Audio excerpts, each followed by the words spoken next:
I'm excited to welcome on one of the top prospects in 2022 and Corey Floyd Jr. What's going on today, bro? Hey, how you doing? Pretty good, man. Well, it's been a few days now, but kind of settling in. Coach start calling you. I know you've been busy. Just kind of take us through the last couple of days. Uh, it's definitely something new. Uh, getting used to it. Calls coming in, texts coming in. Usually my phone is on vibrate, so now I gotta have my sound on and everything. But it's cool and it's fun. In this past week, I mean, you brought in Rhode Island, Bryant, Seton Hall, but that adds to obviously Auburn. You already have Rutgers, you have Temple, UConn, so on and so forth. You look at all these offers. How do you plan to eventually start narrowing this down and eventually come up with your top group and then obviously commit? Really just looking for a place that I can call a second home.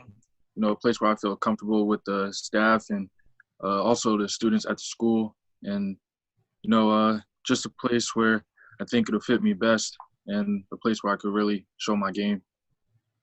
And let's talk about that first night when coaches can start calling. Who was the first school and what time did they first call you?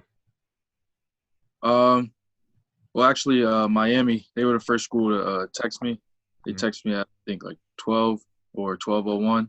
Mm-hmm. And it was actually coach. That's awesome. And I mean, did you get much sleep that night? I think after one, I got some sleep. I Yeah. mean, you talk about all these schools, and obviously a lot of schools have been talking to you that haven't offered yet. Who are some of the schools you think might offer you sometime in the future that's really interested in you? I've been talking to Villanova. Actually, Michigan called yesterday. Um, Georgia, I've been in contact with Georgia a lot. And yeah, that's who I can think of right now. And you look at all these schools, you have a long time till you still commit, obviously. But once this coronavirus starts going away and schools start opening up, you can start doing visits again. Are there some schools you're looking at you want to make sure you get an official visit to? Uh, Not really one school in particular. Just I just want to be able to showcase my game to all the schools and see what's out there. And yeah, that's pretty much it. And you're in an environment, obviously, both for club, also high school ball, where you're around a lot of the high major Division One players. Have you talked to those guys, and maybe other guys you just know that you might want to team up with someday? Oh yeah, I've actually in high school played with a lot of upperclassmen that went on to D1 colleges, and I've asked a lot of them for advice. If it was even if it was just in practice or whatever, learning a couple moves from them, or just trying to pick their brain, their mentality, and stuff like that. And I think it's helped me in the long run. Let's talk about your school. Obviously, you play at Roselle Catholic. You guys had a big time year again, and obviously, a few of the guys on the team have also come on, and you guys had really one big rival all year. Obviously, Jonathan Kaminga and their squad, and just take us through that season, losing I think 3 games until obviously beating them in the big one. Yeah, it started all in fall league. We played them, I think, once or twice in fall league, and we lost those games too. So we knew from the beginning, even before we played them, that that was going to be our rival throughout the whole season. Uh, we knew that it was going to be a hard battle. Um, the first 3 times we played them during the season, the first time we didn't play good at all. You Mm-hmm. know, it was just a struggle for us. But I think that might have been our second or third game of the season. So we were still getting used to each other and stuff like that. But the second and third game, I think we played much better, but still not enough. And then the fourth game, which was I think during states, we really started gelling together as a team, and we hit our stride and we played them at the right time and we beat them when it mattered. And by beating them, you guys probably were going to be the favorites from there on out to win the entire state championship. We know it got shut down because of all the Corona stuff. I mean, you guys had a special group. You look at this roster, how many elite players there were.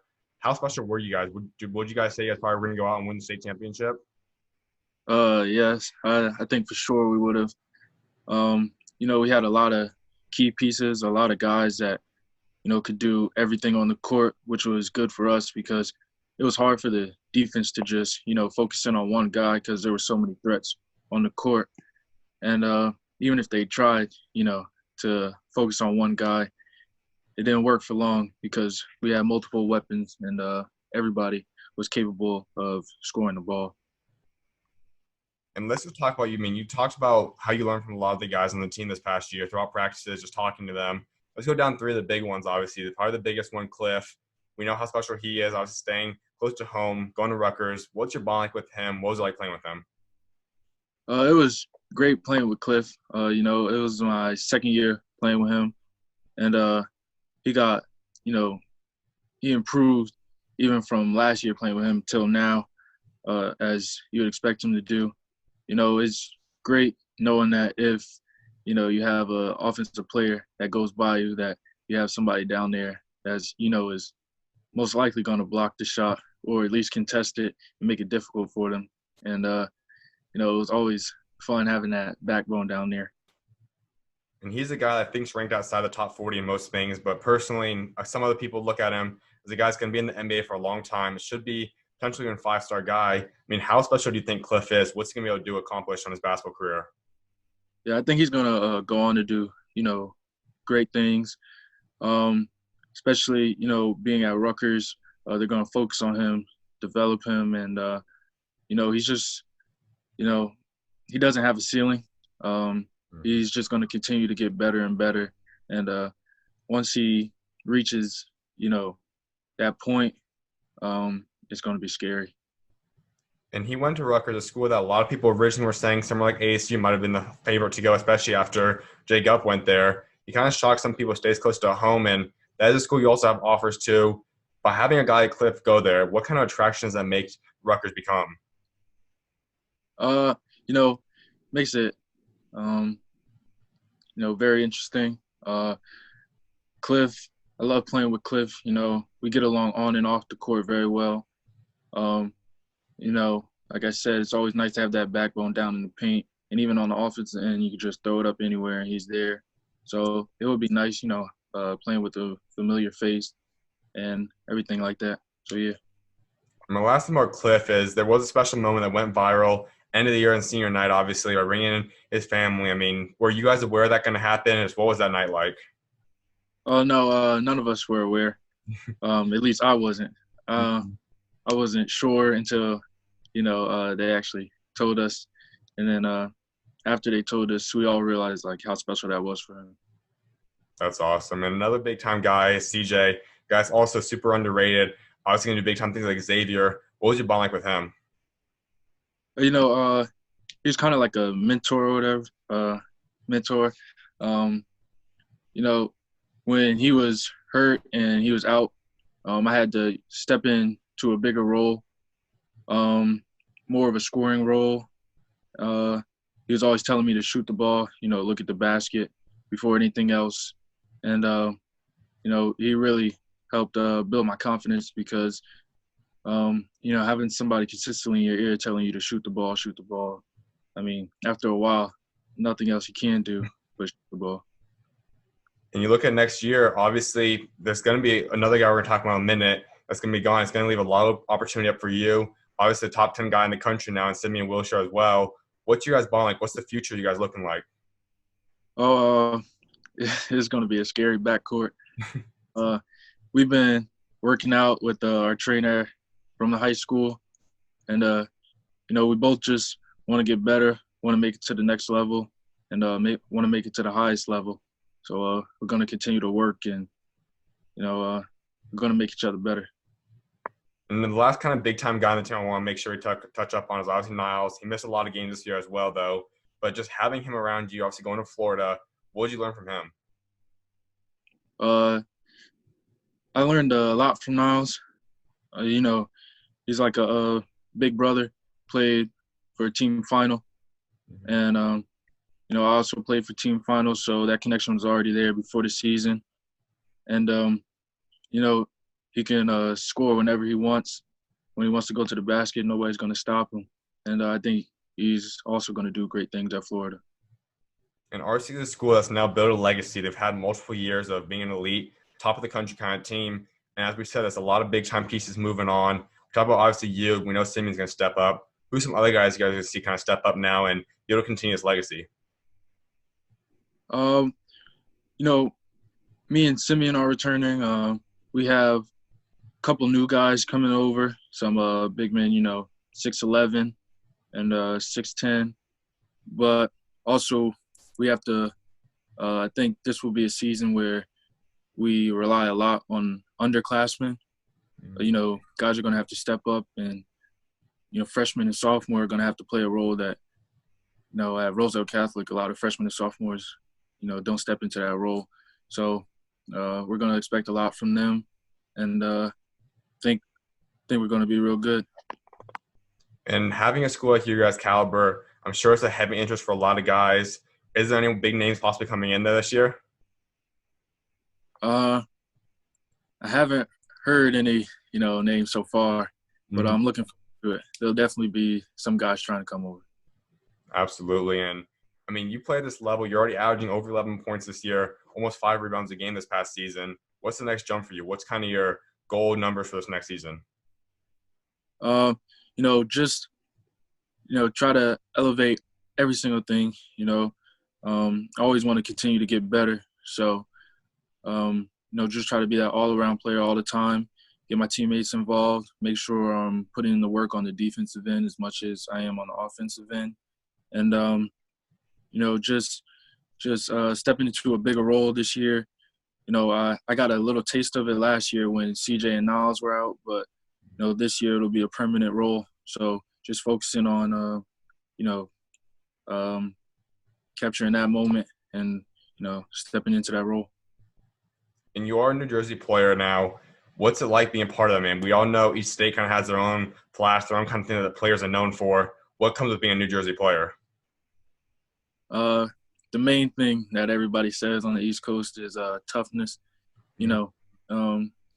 Since I was young, playing on AAU teams, playing in Conrad McRae outside in New York, and just, New York tournaments, New Jersey tournaments, it's different for sure. It's definitely different.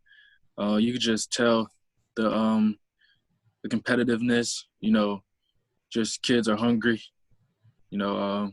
Once you step on that court, they want to kill you. So you got to go at them.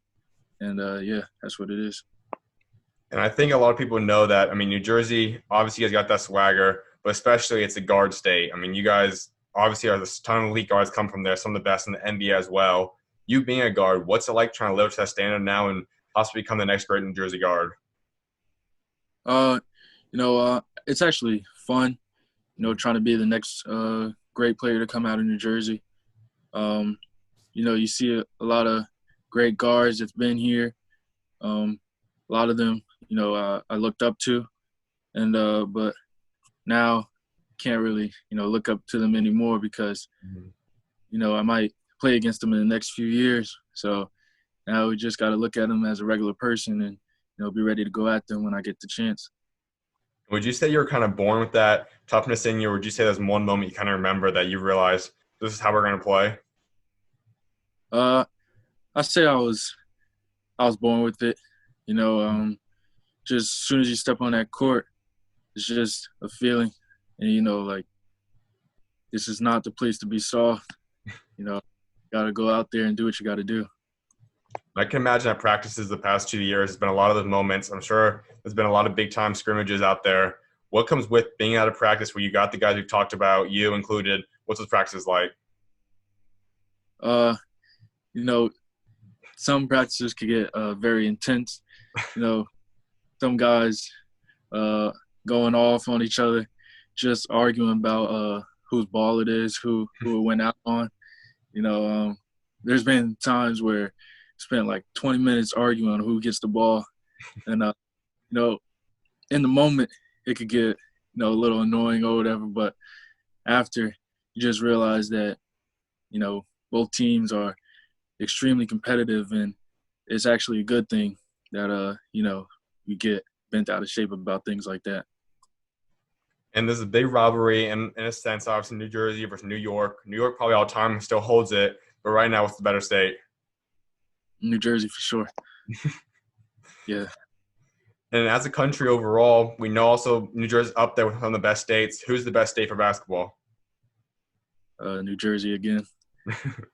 Yeah. No doubt, man. And I mean, when you talk about club, I know you probably were excited for club, possibly to blow up, get your stock up higher. What do you want to be able to take now, what you could have proven in club season now, to take into your high school season? You know, just everything I've been working on since the season got ended short. Um, you know, a lot of new post moves. You know, when a little guard is on me, take them down into the post and go to work there. Extended range. You know, no more like shooting right up on the high school line because, like my pops always says, if I want to make it to the next level, then I got to prepare for the next level. So that means, extending the range, adding new moves to the bag every day, and, just working on everything basically. And you have 2 more years left of high school basketball. What's the awards, what's the achievements you personally want to achieve before you graduate? Uh, Definitely win a state championship. That's a big one. And, one of the minor goals is Gatorade Player of the Year in New Jersey. And when you talk about your recruiting process, there's another option you could possibly take now. I mean, a lot of stuff's up in the air now, but there is the G League route you guys obviously took this year, as well as potential 2022 class going straight to the NBA. Are those options something you would explore, something that you would be interested in? Most definitely. Um, when it comes to making a decision, it would just be what's best for me and my family. Um, like I said, it's just a place where I feel comfortable, where I feel welcome, and, whatever suits me best.